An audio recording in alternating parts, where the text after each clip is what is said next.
নমস্কাৰ বন্ধুসকল, আপোনালোকে যদি বিদেশ ভ্ৰমণ কৰাৰ কথা ভাবি আছে কেনেকৈ অতি কম খৰচত আৰু সকলোতকৈ বেছি ঠাই কভাৰ কৰিব পৰা যায় বিদেশ ভ্ৰমণ কৰোঁতে, তাৰ কাৰণে মই আপোনালোকৰ আগত এই ভিডিঅ'টো লৈ আহিছোঁ, উপস্থাপন কৰিছোঁ। আপোনালোকে প্লিজ ভিডিঅ'টো লাইক আৰু শ্বেয়াৰ কৰিব, আৰু আপুনি যদি নতুনকৈ মোৰ চেনেলটো চাইছে প্লিজ ছাবস্ক্ৰাইব কৰিব। বিদেশ ভ্ৰমণ কৰাৰ অন্যতম জনপ্ৰিয় ঠাই হৈছে থাইলেণ্ড। তো থাইলেণ্ডত বহুতকেইটা জনপ্ৰিয় চিটি আছে, বহুতকেইখন জনপ্ৰিয় চিটি আছে। তাৰ ভিতৰত বেংকক, পাটায়া, কাবি, ফুকেট, ফিফি আইলেণ্ড ইত্যাদি। তো আপোনালোকে সকলোৱে জানে বিদেশ ভ্ৰমণ কৰিবৰ কাৰণে সকলোতকৈ আগতে আমাক কি লাগিব, এখন পাছপৰ্ট লাগিব। তো আপোনালোকে নিশ্চয় পাছপৰ্ট আছে। তো গতিকে এতিয়া কি হৈছে, আপোনাৰ থাইলেণ্ড ভ্ৰমণ কৰিবৰ কাৰণে আমাক এতিয়া ইণ্ডিয়ান টুৰিষ্টৰ কাৰণে ভিছা ফ্ৰী কৰি দিছে। তো গতিকে আপোনাৰ ভিছা যেতিয়া ফ্ৰী কৰিছে, আপোনাৰ 5,000 পৰা 10,000 টকামান আপোনাৰ ইতিমধ্যে বাচিছে। তো গতিকে আপোনাৰ এই 5-10,000 টকাটো বেলেগ আপুনি ডেষ্টিনেশ্যন যেতিয়া ঘূৰিব তাতে আপুনি ইউটিলাইজ কৰিব পাৰে। আৰু এতিয়া আমাৰ গুৱাহাটীৰ পৰা অতি ভাল কথা, গুৱাহাটীৰ পৰা বেংকক ভ্ৰমণ কৰিবৰ কাৰণে গুৱাহাটীৰ পৰা ডাইৰেক্ট ফ্লাইট আছে। এখন এয়াৰ এছিয়া বিমান আছে, বহুত ভাল হয়। আপুনি টাইমিং বহুত ভাল, ৰাতি ইয়াৰ পৰা 11:50 ফ্লাইট যায় আৰু অলমষ্ট 2.5 ঘণ্টামানৰ জাৰ্ণি হয়।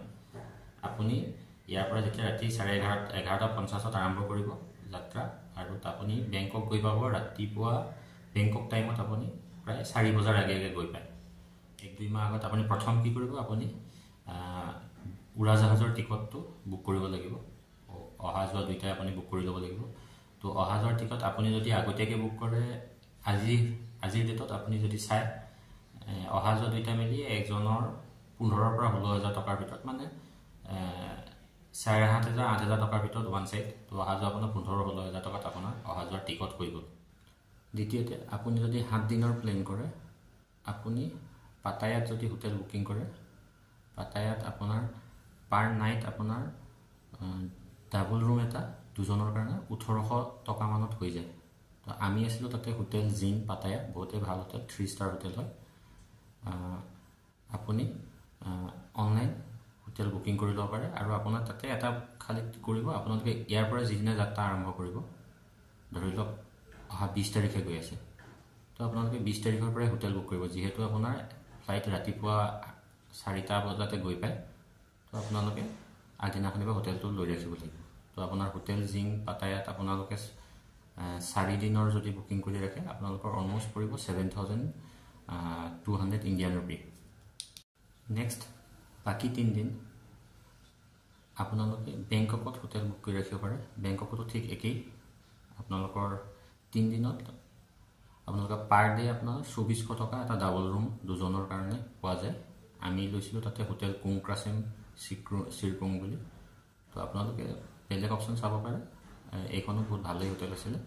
তো আপোনালোকে 2,400ত এপ্ৰক্সিমেট আপোনালোকে পাৰ নাইট দুজনৰ কাৰণে থাকিব পাৰে। তো আপোনালোকৰ 3 দিনত তাতো একেই 7,500ৰ আশে-পাশে আপোনালোকৰ খৰচ হ'ব হোটেলত।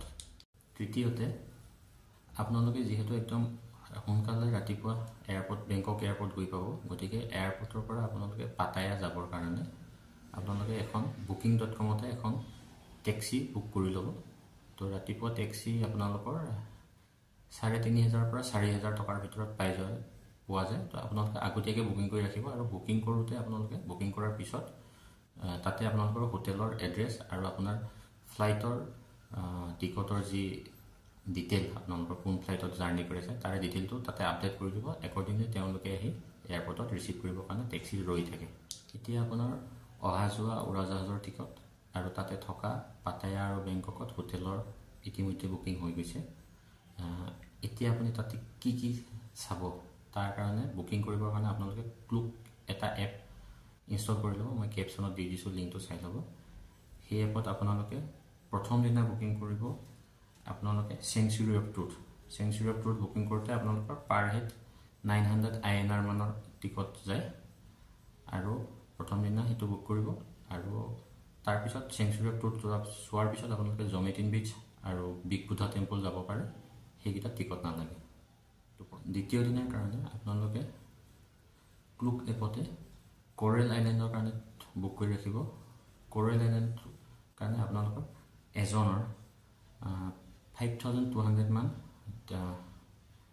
পেকেজ আছে তাতে আপোনালোকে স্পিড বোটিং পেৰাছেলিং স্নৰ্কলিং সি ৱাক আৰু বানানা বোট থাকে আপোনালোকে বেলেগ অপচনো আছে তাতে জেট স্কিও কৰিব পাৰে তো তাতে অলপ প্ৰাইচটো বেলেগ হৈছে তো এপ্ৰক্সিমেট 5200 আপোনালোকৰ এইখিনি হৈ যায় আৰু প্লাছ আপোনালোক হোটেলৰ পৰা পিকআপ আৰু হোটেলত ড্ৰপিং গোটেইখিনি ইনক্লুড 5200 এজনৰ হৈ যায় আৰু সেকেন্ড দিনা কোৰেল আইল্যান্ড টুৰ কৰি অহাৰ পিছত ইভিনিং আপুনি ৱাকিং ষ্ট্ৰীট যাব পাৰে থাৰ্ড ডে কাৰণে আপুনি বুকিং কৰি ৰাখিব ক্লুক এপতে বুকিং কৰি ৰাখিব ৰামায়ণা ৱাটাৰ পাৰ্ক কাৰণে এজনৰ টিকট প্ৰায় 2500 ইণ্ডিয়ান ৰুপি মান হয় তো আপুনি সেইটো বুক কৰি ৰাখিব আৰু নংনুছ গাৰ্ডেনৰ কাৰণে 600 থাইবাত এটো টিকটো আপুনি বুকিং কৰি ল'ব সেম ডে আপুনি ৰামায়ণা ৱাটাৰ পাৰ্ক চাই ঘূৰি আহোঁতে অন দা ৱে নংনুছ গাৰ্ডেন আছে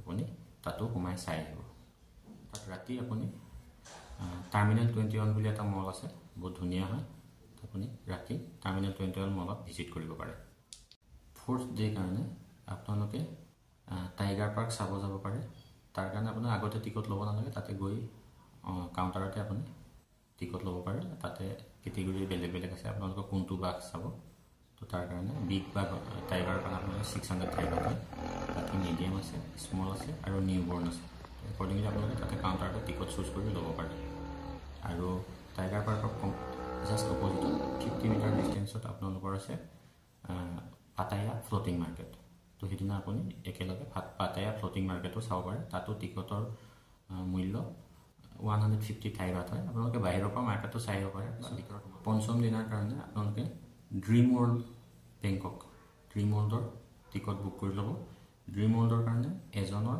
2300 INR মান পৰে টিকটৰ মূল্য আপোনালোকে সেইটো আগতীয়াকৈ ক্লুকত বুকিং কৰি ৰাখিব 5th ডে কাৰণে আৰু সেইদিনা 5th ডে আপোনালোকে ৰাতি তাতে বহুত কেইটা ডাঙৰ শ্বপিং মল আছে চেন্ট্ৰেল ৱৰ্ল্ড আছে সিয়াম পেৰাগন আছে আপোনালোকে সিয়াম পেৰাগন যাব পাৰে বহুত ডাঙৰ মল হয় বহুত ধুনীয়া হয় ৰাতি সিয়াম পেৰাগন যাব পাৰে তাৰ কাৰণে কোনো টিকটৰ প্ৰয়োজন নাই 6 নম্বৰ দিনৰ কাৰণে অৰ্থাৎ 6th ডে কাৰণে আপোনালোকে সাফাৰী ৱৰ্ল্ডৰ টিকট বুক কৰি ল'ব ক্লুক এপৰ পৰাই কৰিব আৰু সাফাৰী ৱৰ্ল্ডৰ টিকটৰ কাৰণে এজনৰ টিকটৰ মূল্য 4000 ইণ্ডিয়ান ৰুপি মান হয় সেইটো আপোনালোকে আগতীয়াকৈ বুক কৰি ল'ব আৰু সাফাৰী ৱৰ্ল্ডৰ পৰা আহি আপোনালোকে ৰাতি নানা প্লাজা বা সাতুচাক মাৰ্কেট বা যিকোনো এটা বেলেগ শ্বপিং মল ৰাতি যাব পাৰে সেইবিলাকত কোনো টিকটৰ প্ৰয়োজন নাই আৰু 7th ডে কাৰণে অৰ্থাৎ সপ্তম দিনৰ কাৰণে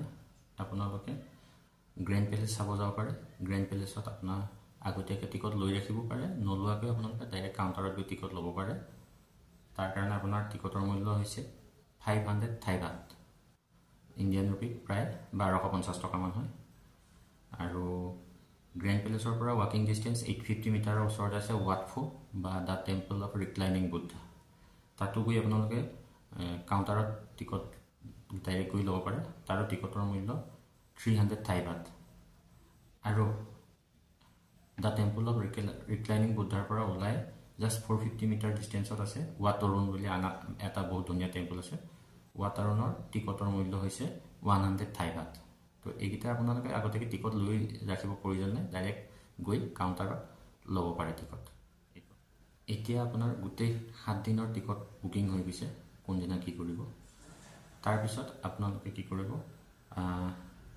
যাওঁতে আপোনালোকে মিনিমাম 10,000 থাইবাত আপোনালোকে ইয়াৰ পৰা কেছ লৈ যাব লাগিব তো গুৱাহাটীতে আপোনালোকে মানি এক্সচেঞ্জ যিকোনো এটা চেণ্টাৰত গৈ কেছটো এক্সচেঞ্জ কৰি ল'ব পাৰে আৰু যদি তাৰে বিষয়ে কোড কৰিলে কমত হয় আপোনালোকে যদি জানিব বিচাৰে কমেণ্টত দিলে মই আপোনালোকক গাইড কৰিব পাৰোঁ আপোনালোকে মিনিমাম 10,000 মোৰ মতে আপোনালোকৰ হাতত 14,000 to 15,000 থাইবাত লৈ গ'লে এনাফ আপোনালোকৰ যিহেতু ইতিমধ্যে আপোনালোকৰ গোটেই বুকিং হৈ গৈছে জাষ্ট আপোনালোকৰ তাৰে লোকেল কনভেন্স অৰ্থাৎ টেক্সি বা টুকটুকি বা বাইক যি লয় আপোনালোকে তাৰে খৰচ থাকিল আৰু খোৱাৰ খৰচ থাকিল আৰু খোৱাৰো আপোনালোকৰ মেক্সিমাম মই যিকেইখন হোটেলৰ কথা ক'লোঁ তাতে ব্ৰেকফাষ্ট ইনক্লুড থাকে তো আপোনালোকৰ জাষ্ট লাঞ্চ আৰু ডিনাৰৰ কাৰণে খৰচ থাকে আৰু আপোনালোকে যদি বজাৰ কৰে তাৰ কাৰণে 10,000ৰ পৰা আপোনালোকে 15,000 ঠাই ভাগ এনাফ।